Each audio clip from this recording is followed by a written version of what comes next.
वनीता, आपके अपने परिवार स्टडी विद वनीता में आपका बहुत बहुत स्वागत करती हूँ।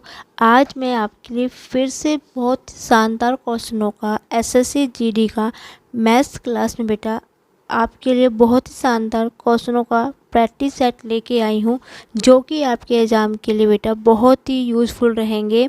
तो वीडियो को बेटा एंड तक ज़रूर देखिएगा बेटा। शुरुआत करती हूँ मैं अपने पहले क्वेश्चन से। पहला क्वेश्चन क्या है बेटा, एक अर्धगोलाकार कटोरा जिसकी त्रिज्या 21 सेंटीमीटर है आइसक्रीम से भरा है, आइसक्रीम का आयतन ज्ञात कीजिए बेटा। तो इस प्रकार के क्वेश्चन को बेटा कैसे हम ट्रिक से करेंगे, ध्यान से समझेंगे, क्योंकि बेटा ये 3D का है, मैथ्सोलेशन का है, तो यहाँ पे ट्रिक्स नहीं काम आती है, यहाँ पे फॉर्मूले ही काम आते हैं बेटा। फॉर्मूले ही बेस पे आप क्वेश्चंस को सोल्व कर पाओगे। फॉर्मूले नहीं आपको आते तो आप क्वेश्चंस को नहीं कर पाओगे, 3D क्षेत्रवृत्ति वाले क्वेश्चन को जिसको कहते हैं बेटा। ठीक है, अर्धगोले कटोरे का आयतन क्या होता है बेटा, उसका आयतन होता है 2/3 पाई r क्यूब होता है बेटा। ठीक है, तो वैल्यू पुट करके सीधा वैल्यू निकाल देंगे। आयतन निकालना है, 2/3 है, पाई की वैल्यू यहाँ पे बेटा मैं 22/7 रख रही हूँ। r कितना 21 है, 21 है और 21 है क्योंकि क्यूब है बेटा। 3 सत्ते 21 होता है, नहीं 7 या 21, 3 से 3 कट गया, ये होता है 11 दूने 44 हो गया, गुना 21 गुना 21, 21 का स्क्वायर होता है बेटा 441। ठीक है बेटा। अब देखो बेटा, अब मैं सीधा यहाँ पे 3 0 3 0 मैं सीधा इकाई के अंक से गुना करती हूँ, तो 4 गुना 4 से करूँगी तो 4 आएगा, इकाई का अंक 4 आ रहा है, तो यहाँ पे 0 0 है। 4 इकाई के अंक में सिर्फ एक ही ऑप्शन में है, ऑप्शन नंबर डी में, तो इसका करेक्ट आंसर क्या होगा, ऑप्शन डी इसका बिल्कुल करेक्ट आंसर होगा बेटा। ठीक है, क्योंकि मुझे पता लग रहा है कि मैं इकाई के अंक से गुना करती हूँ, मेरे को 4 मिलेगा, और 4 इकाई के अंक में किस में है, सिर्फ ऑप्शन नंबर डी में है। ये ट्रिक्स होती है बेटा कैलकुलेशन से बचने की बेटा। तो जो इस ट्रिक्स को काम करते हैं बेटा, तो उसका टाइम बचता है और पेपर बेटा वही बच्चे क्लियर कर पाते हैं जो कम समय में ज़्यादा क्वेश्चन अटेम्प्ट करेंगे बच्चों। ठीक है बेटा, अब बढ़ते हैं नेक्स्ट क्वेश्चन में। कोई भी दिक्कत, किसी भी प्रकार से कोई दिक्कत किसी क्वेश्चन पे आएगी या किसी के आपको कोई चीज़ समझ में नहीं आ रही है, तो बेटा मुझे कमेंट सेक्शन में लिख के आप बता देना कि कहाँ पे क्या दिक्कत आएगी बेटा। ठीक है बेटा, अब बढ़ते हैं अपने नेक्स्ट क्वेश्चन की ओर।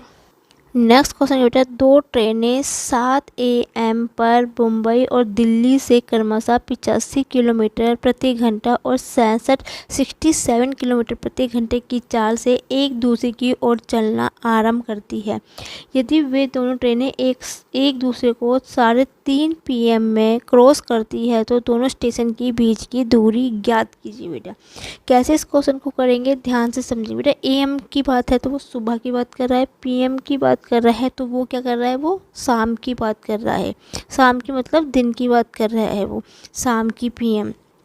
तो बेटा ये एक ट्रेन है, ये मुंबई से चल रही है और ये दिल्ली से चल रही है बेटा। ठीक है, ये कितनी है, 85 किलोमीटर प्रति घंटा है, और दूसरी कितने 67 किलोमीटर प्रति घंटा के एक दूसरे की ओर चल रहे हैं बेटा। ये यदि मुंबई की ट्रेन यहाँ चल रही है तो दिल्ली की यहाँ पे चल रही है बेटा।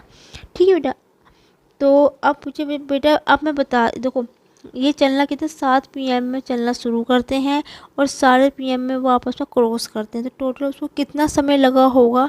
तो बेटा 7 AM से 3:30 PM को मैं घटा देती हूँ।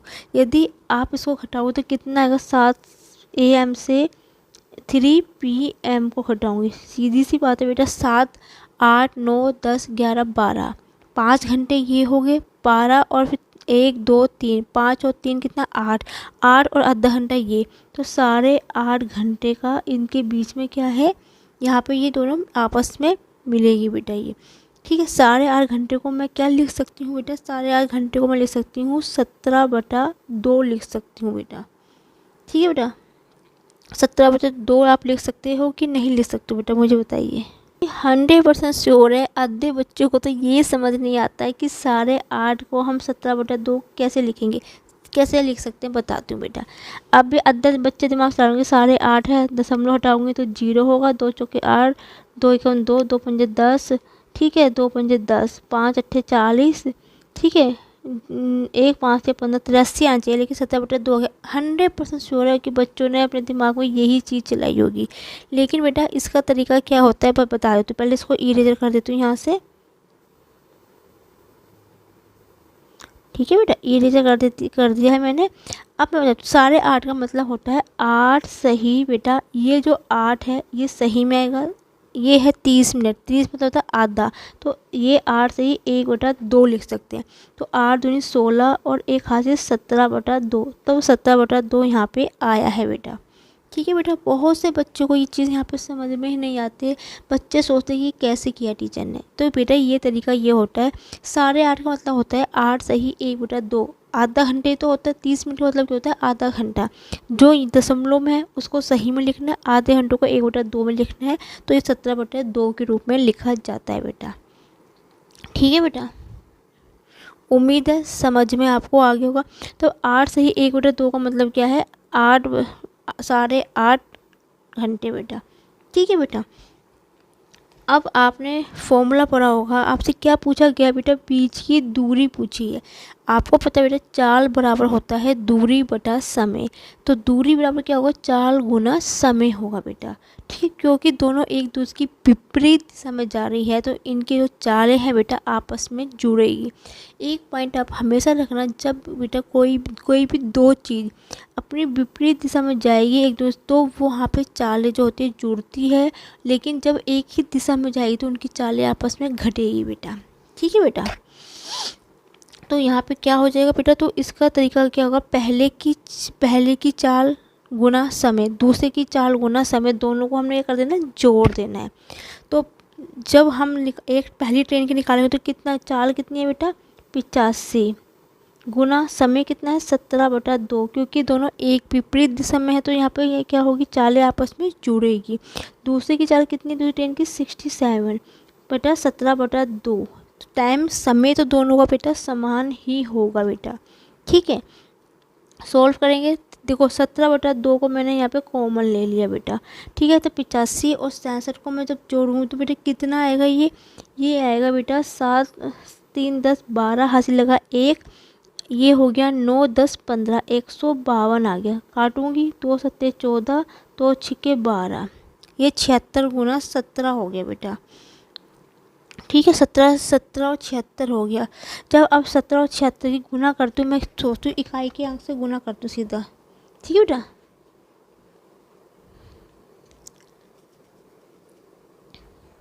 6 6 36, 6 7 42, 42 मतलब 2 आएगा, इकाई का अंक 2 आएगा। तो इकाई का अंक 2 कौन से ऑप्शन में बेटा, ऑप्शन नंबर सी में। तो ऑप्शन नंबर सी इसका करेक्ट आंसर है बेटा। कभी भी बेटा इस टाइप के क्वेश्चन दो जिनकी इकाई का अंक अलग हो, तो आप हमेशा इकाई के अंक की गुना इकाई के अंक से करके देख के गुना कर देना, तो आंसर आपका यही होगा। इनकी आप गुना करोगे बेटा तो आपको यही मिलेगा। ठीक है, ये एक ट्रिक्स होती है बेटा कैलकुलेशन की बचने से बेटा। ठीक है, टाइम बचाने का ये एक शॉर्ट ट्रिक्स होता है कैलकुलेशन करने का बेटा। ठीक है बेटा, सभी यही करते हैं बेटा, टीचर्स ये करते हैं, जो बच्चे बेटा क्वालिफाई करते हैं वो भी इसी ट्रिक्स का प्रयोग करते हैं बेटा। आप भी कीजिए, टाइम बचेगा आपके लिए और सब्जेक्ट के लिए आपके लिए ईजी रहेगा बेटा। ठीक है बेटा, अब बढ़ते हैं नेक्स्ट क्वेश्चन की ओर। नेक्स्ट क्वेश्चन बेटा क्या है, लगातार 5 विषम संख्याओं का औसत 23 है, सबसे बड़ी संख्या क्या है। बेटा औसत का मतलब क्या होता है, जो बीच की संख्या होती है। 23 मतलब जो बीच की संख्या है। टोटल कितनी है, 5। इसका मतलब क्या है, 2 संख्या इधर होगी, 2 संख्या इधर होगी, तभी तो बीच की संख्या 5 होगी। और बीच की संख्या क्या हो जाती है बेटा, वो औसत कहलाता है। क्योंकि विषम संख्या की वो बात करना, विषम संख्या वो संख्या जो कि 2 से विभाजित नहीं होती है। तो कितना, इससे पहले 21 होगा, 21 से पहले 19 होगा, इससे 25 आएगा और 27 आएगा। आपसे पूछे सबसे बड़ी संख्या पूछिए, तो सबसे बड़ी संख्या कितनी है, 27 है, ऑप्शन नंबर ए। छोटी पूछते तो 19 होता बेटा। ठीक है बेटा, बस औसत जब भी आता है वो बीच की संख्या होती है बेटा। ओके, अब बढ़ते हैं नेक्स्ट क्वेश्चन की ओर। नेक्स्ट क्वेश्चन बेटा, 3 अंकों की सबसे बड़ी संख्या ठीक है, जो एक पूर्ण वर्ग है बेटा, बहुत ही प्यारा क्वेश्चन है बेटा, ध्यान से समझेंगे क्वेश्चन को बेटा। उसने क्या बोला, 3 अंकों की सबसे बड़ी संख्या जो कि एक पूर्ण वर्ग है बेटा। ठीक है बेटा, वैसे तो मैं देख यहाँ से ऑप्शन से देखूँ तो पूर्ण वर्ग कौन सी है, 9 10 16, ये 16 है, 10 ये 19 है, ये क्या 10 एक 17 है, और ये क्या है 18 है। तो पूर्ण वर्ग तो ऑप्शन नंबर ए है यदि ऑप्शन से चेक करूँ तो बेटा। लेकिन बेटा कभी कभी क्या होता है बेटा, कभी कभी क्या होता है कि कुछ संख्या ऐसी होती है कि जो इक्वल एक जैसी आती है। जैसे यहाँ पे कोई ऐसी संख्या दी हो जिसका पूर्ण वर्ग बन रहा हो, तो वो भी बेटा सही होते हैं। पूर्ण वर्ग होते हैं जो किसी का स्क्वायर होता है, जैसे ये 4 का स्क्वायर है, ये होती है पूर्ण संख्या। ऑप्शन से चेक करूँ तो बेटा ऑप्शन ए मेरा बिल्कुल करेक्ट आंसर। लेकिन कभी कभी क्या होता है, टीचर 2 ऑप्शन दे दे, मान लो कि यहाँ पे किसी का 25 बन रहा है और वो 5 का स्क्वायर है, तो आपको कन्फ्यूजन हो जाएगी कौन सा सही है कौन सा गलत है। तब बेटा इसका इसका तरीका होता है निकालने का। आपको पता है कि 3 अंकों की सबसे बड़ी संख्या क्या होती है बेटा, 999 होती है। 999 3 अंकों की सबसे बड़ी संख्या होती है। 4 की होती है तो 99 4 बार आता है, 5 होती तो 995 बार। जितनी बड़ी संख्या होगी 9 उतनी बार उतने नंबर बढ़ा देता है। ठीक है, अब आपने क्या करना, आपने एक गुणनखंड विधि पढ़ी होगी, भाग विधि पढ़ी होगी, भाग विधि आपने पढ़ी होगी 999 को करने की। तो 3 से कटेगा, 3 या 9 हो गया बेटा, ये पूरा कट गया ना।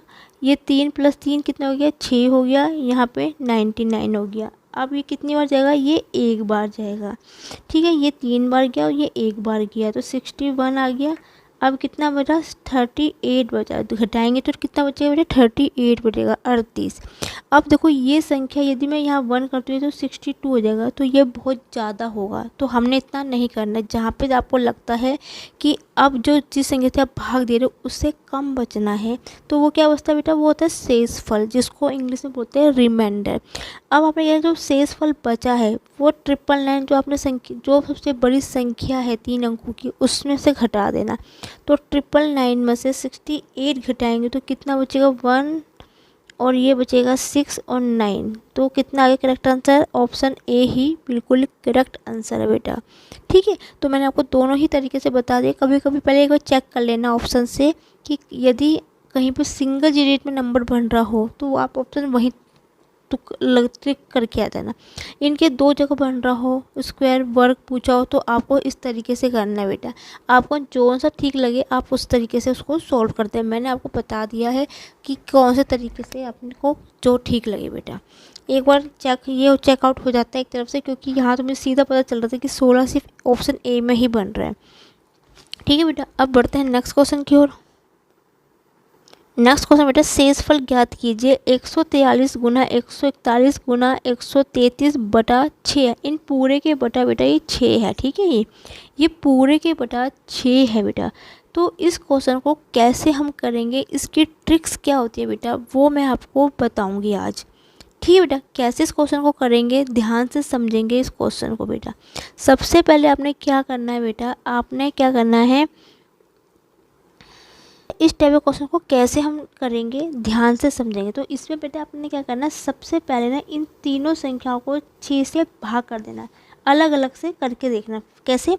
जैसे पहले 6 को 143 से भाग करना, 6 दूनी 12 हो गया बेटा, ये 2 हो गए, ये 23 हो गया, 6 6 6 6 3 18 हो गया, 18 हो गया। तो इसका शेषफल कितना बचा, 5। शेषफल कितना बचा बेटा, ये क्या है, रिमाइंडर, जिसको बोलते हैं शेषफल 5। इसका शेषफल 5 बचेगा।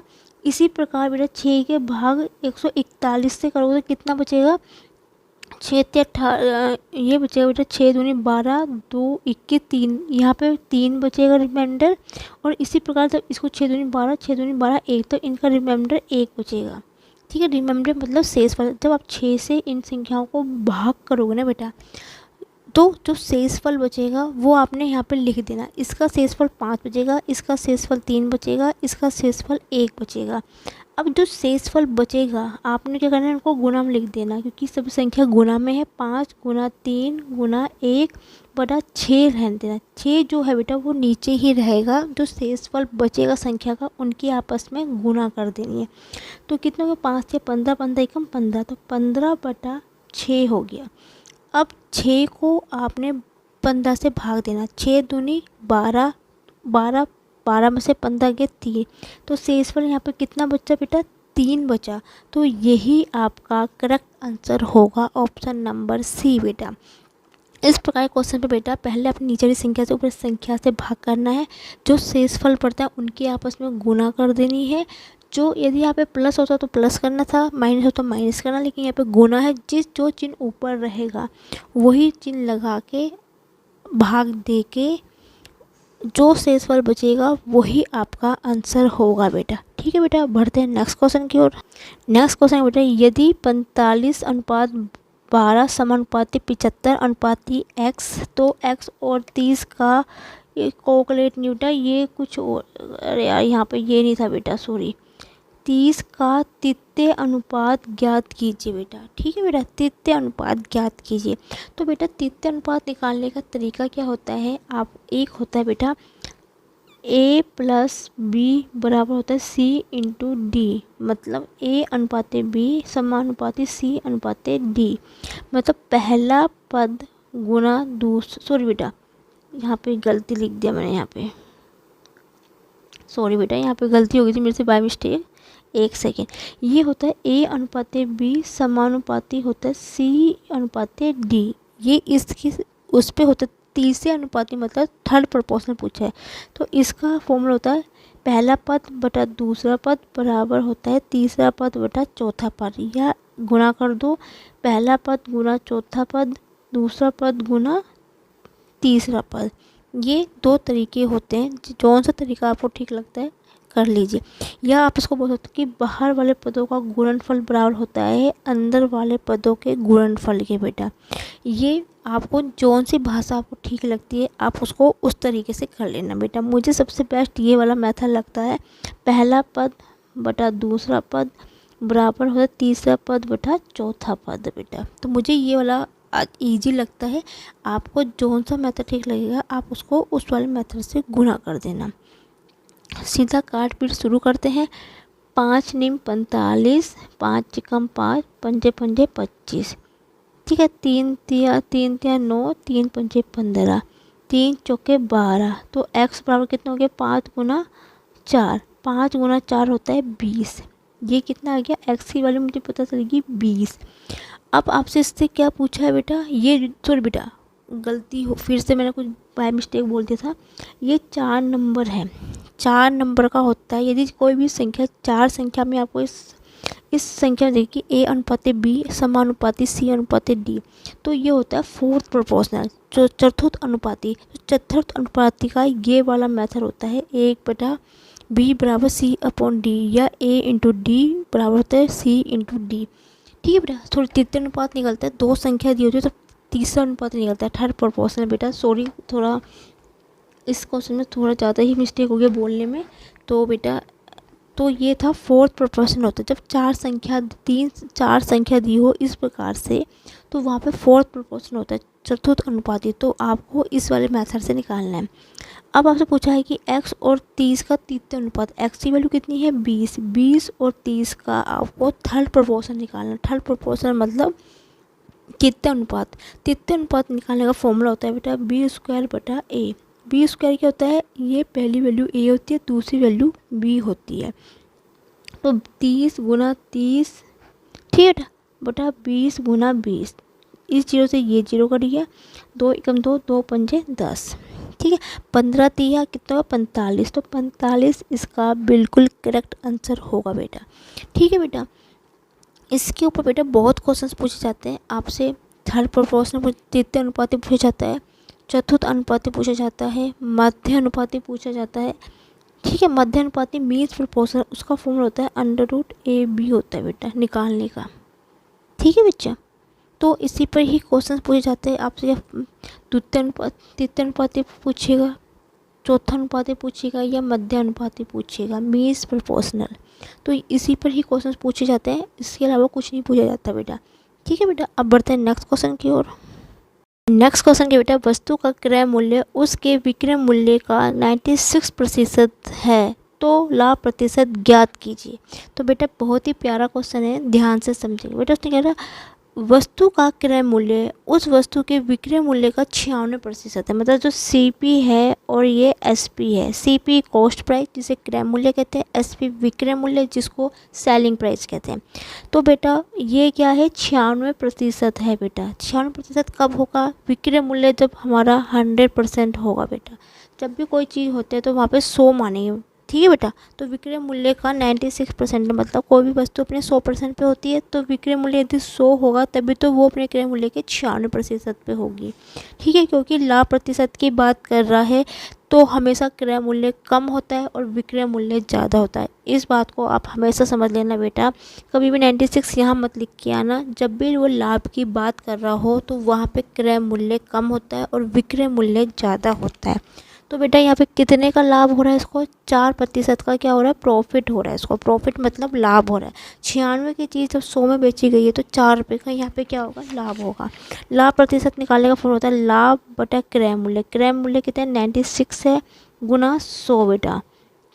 काट पीछे शुरू करते हैं 4 से, 4 से नहीं, हाँ सही है, 4 से काटूंगी तो कितना आएगा, 4 दूनी 8, 4 चौके 16, 2 से 4 से कट जाएगा, 4 दूनी 8, 4 पंजे 20, 4 छक्के 24, 25/6 मतलब 6 मेरा नीचे आएगा। 6 से 24 कितनी हो जाएगा, 6 चौके 24। तो इसका मतलब क्या है बेटा, ये आएगा 4 सही 1/6। क्यों, कैसे बेटा, जिस संख्या से भाग दिया जाता है वो नीचे आता है, जितनी बार भाग दिया जाता है वो सही में आएगा, जितना शेष फल बचता है वो ऊपर आता है बेटा। ठीक है बेटा, अब बढ़ते हैं नेक्स्ट क्वेश्चन की ओर। नेक्स्ट क्वेश्चन बेटा क्या है, एक बेईमान दुकानदार अपना सामान क्रय मूल्य पर बेचता है लेकिन वो 1 किलोग्राम के स्थान पर 900 ग्राम भार का इस्तेमाल करता है, इसका कुल प्रतिशत ज्ञात कीजिए। आजकल सभी पेपरों में बेईमान दुकानदार का डिसहोनेस्ट शॉपकीपर के ऊपर क्वेश्चन हमेशा ही पूछा जाता है बेटा। तो इस टाइप के क्वेश्चन को कैसे सोल्व करेंगे, ध्यान से समझेंगे बेटा। 1 किलोग्राम का मतलब होता है 1000 ग्राम, मतलब 1000 ग्राम की चीज़ जो बिकी, जितनी की वो चीज़ है उतने रुपए की वो चीज़ बिकेगी। ये पॉइंट आपने ध्यान से समझना। 1000 ग्राम की चीज़ है तो वो 1000 रुपये में ही बिकेगी बेटा। क्या होता है बेटा, 1 किलोग्राम का मतलब होगा 1000 ग्राम, क्योंकि अब उसको यार वो 1000 के बदले 900 ग्राम वो तोलता है बेटा। 900 ग्राम तोल तो मतलब 900 रुपये की ही वो चीज़ होगी, लेकिन वो हमें दे कितने की रहा है, वो 1000 रुपये की दे रहा है। मान लो आप किसी दुकानदार में 1 किलो चीनी खरीदने गए हैं बेटा, वो क्या करता है, वाट में घोटाला कर देता है और वो क्या करता है, 1 किलो के बदले वो 900 ग्राम तोलता है और आपको 900 ग्राम चीनी दे रहा है, ठीक है। और पैसे तो उसके 900 रुपये ही है, लेकिन आपसे कितने ले लेगा, वो 1000 रुपये ले रहा है। मतलब क्या है, वो 900 रुपये जो है ये दुकानदार का क्रय मूल्य है, लेकिन जो हमें बेच रहा है वो है 1000 रुपये, वो हमारा विक्रय मूल्य है। तो और ये क्रय मूल्य कितना हो गया, 900। बहुत से बच्चों को ये चीज़ समझ में नहीं आती है और यहाँ पे गलती करके आते हैं बेटा। अब सीधी सी बात है बेटा, आप खुद ही देखिए, 900 की चीज़ थी, उसने हमें 1000 रुपये की बेची है, तो यहाँ पे कितने का प्रॉफिट हुआ दुकानदार को, 100 रुपये का क्या हो गया, लाभ हो गया। अब लाभ प्रतिशत निकालने का फॉर्मूला होता है लाभ बटे क्रय मूल्य। क्रय मूल्य बेटा ये नहीं जो उसने हमें बेचा, वो तो विक्रय मूल्य हुआ, जितने का सामान था। तो 900 की चीज़ थी, 900 रुपये की वो चीज़ थी, तो ये 900 रुपये इसका क्रय मूल्य होगा बेटा। बस इतना थोड़ा सा ध्यान रखना, ये बेसिक पॉइंट है जहाँ बच्चे गलती करके आते हैं इन क्वेश्चनों में। गुना 100 बेटा, ठीक है बेटा। तो 0 से 0 कटेगी, 100/9 का मतलब होता है बेटा 11 सही 1/9%, क्योंकि नीचे 9 आना है इतना तो पक्का श्योर है। 100 है, 9 एकम 9, 10 बचेगा, 9 एकम 9, तो 11 सही 1/9 इसका करेक्ट आंसर होगा, ऑप्शन नंबर बी। फिर भी किसी भी दिक्कत है, कहीं भी कोई प्रॉब्लम है, किसी चैप्टर में कोई क्वेश्चन आपसे नहीं हो पा रहा तो मुझे बेटा कमेंट सेक्शन में लिख के बच्चा आप बता देना, ठीक है बेटा। अब बढ़ते हैं नेक्स्ट क्वेश्चन की ओर। नेक्स्ट क्वेश्चन क्या बेटा, रुपये 4,000 की राशि x प्रतिशत की दर से 3 वर्ष का साधारण ब्याज 5,000 रुपये की राशि 12% की दर से 2 वर्षों का साधारण ब्याज के बराबर है, x का मान ज्ञात कीजिए। बेटा CISI की क्वेश्चन है, साधारण ब्याज चक्रवृद्धि ब्याज। दो क्वेश्चन हमें तो पूछे जाते हैं, एक साधारण ब्याज से क्वेश्चन रहेगा और एक चक्रवृद्धि ब्याज से क्वेश्चन पूछे जाते हैं पेपर में, 2 क्वेश्चन बेटा।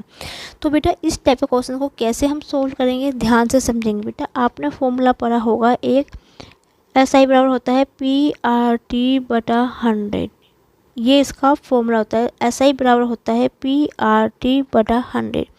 P क्या है, प्रिंसिपल अमाउंट, जिसको हम कहते हैं मूलधन। तो मूलधन कितना है बेटा, हमारा 4,000 है, 4,000 है, ठीक है। गुना कितना है, दर कितनी है बेटा, x प्रतिशत, x, समय कितना है 3 वर्ष, ठीक है बेटा, गुना 3/100। अब उसने क्या बोला है, का साधारण ब्याज 5,000 की 12% की दर से साधारण ब्याज के बराबर है। मतलब जो ये वैल्यू है ये बराबर किसके हैं, इसके 5,000 के, उसके। तो P कितना है यहाँ पे 5,000 है, गुना दर कितनी है 12 है, समय कितना है 2 है बटा 100 बेटा।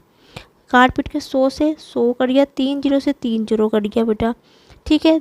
2 दूनी 4 हो गया बेटा, 3 चौके 12 हो गया, 2 दूनी 4 हो गया, तो 5 गुना 2 हुआ, तो 5 दूनी 10 हो गया। तो 10% इसका बिल्कुल करेक्ट आंसर है, ऑप्शन नंबर ए बेटा, ठीक है बेटा। कुछ नहीं था, वैल्यू पुट करनी थी फॉर्मूले पे और आंसर आपने निकालना था एक्स का, ठीक है बेटा। अब बढ़ते हैं नेक्स्ट क्वेश्चन की ओर। नेक्स्ट क्वेश्चन है बेटा, सरल कीजिए 99 सही, बेटा ये है 99 सही 42/49 गुना 49 की वैल्यू आपसे पूछी गई है। बेटा फ़ोन में टाइपिंग थी तो आपको शायद कन्फ्यूजन ना हो, तो मैंने यहाँ पे अलग से लिख के दिखा दिया। इक्वेशन क्या है, 99 42/49 गुना 49 को सरल कीजिए।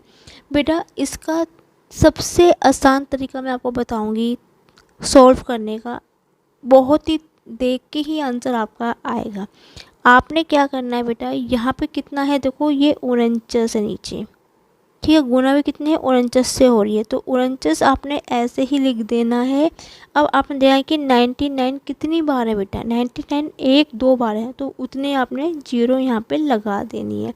ऑप्शन नंबर ए इसका करेक्ट आंसर है, ठीक है बेटा। इसका तरीका क्या हो, ये क्या है बेटा, नीचे देखना है कि आपका कितना है, 49 है बेटा, और 99 कितनी बार है बेटा, ये है 2 बार, तो आपने उतनी ही 0 लगा देनी है और ये आपका करेक्ट आंसर हो जाएगा बेटा।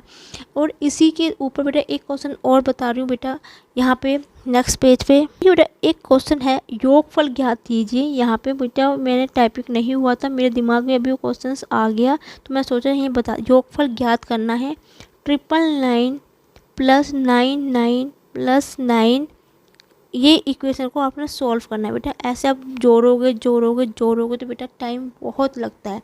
तो इसकी ट्रिक्स क्या होती है, कभी देखो 999 भी हो सकता था, यहाँ पे 999 हो सकता था, कितने भी नंबर यहाँ पे हो सकते थे जो नंबर रिपीट हो रहे हैं, ऐसे या 4 हो गए या 3 हो गए या 2 हो गया।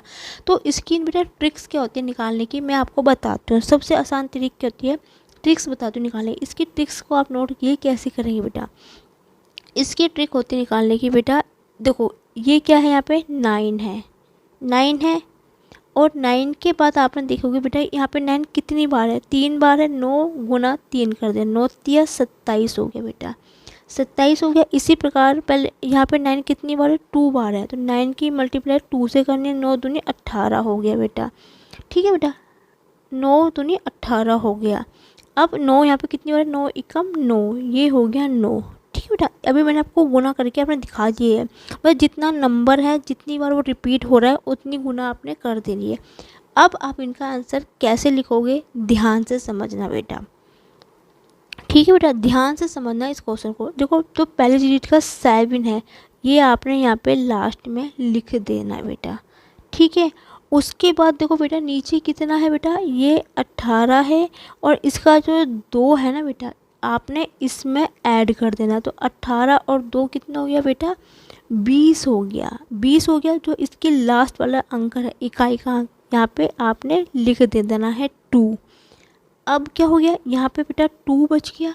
अब ये जो 2 है ना बेटा, ये यहाँ पे जोड़ देना, 2 और 9 और 2 कितना हो गया 11। अब इसके बाद कोई नंबर है नहीं तो 11 आपने यहीं पे लिख देना। सॉरी, यहाँ पे 0 आना था यहाँ पे, तो आपने यहाँ पे 11 ऐसे ही लिख देना। तो 1107 जो होगा इसका करेक्ट आंसर होगा। यहाँ पे 999 कितना, कोई भी नंबर या यहाँ पे 4 बार भी लिखा होगा ना, तो जितनी बार आपने किया है उतनी बार गुना करना और उनको जोड़ना और ऐसे आपने आंसर इसका लिख देना। ये एक ट्रिक होती है बेटा इसको निकालने की। मेरे दिमाग में अभी ही क्वेश्चन आया था तो मैंने आपको इस चीज़ के बारे में बता दिया।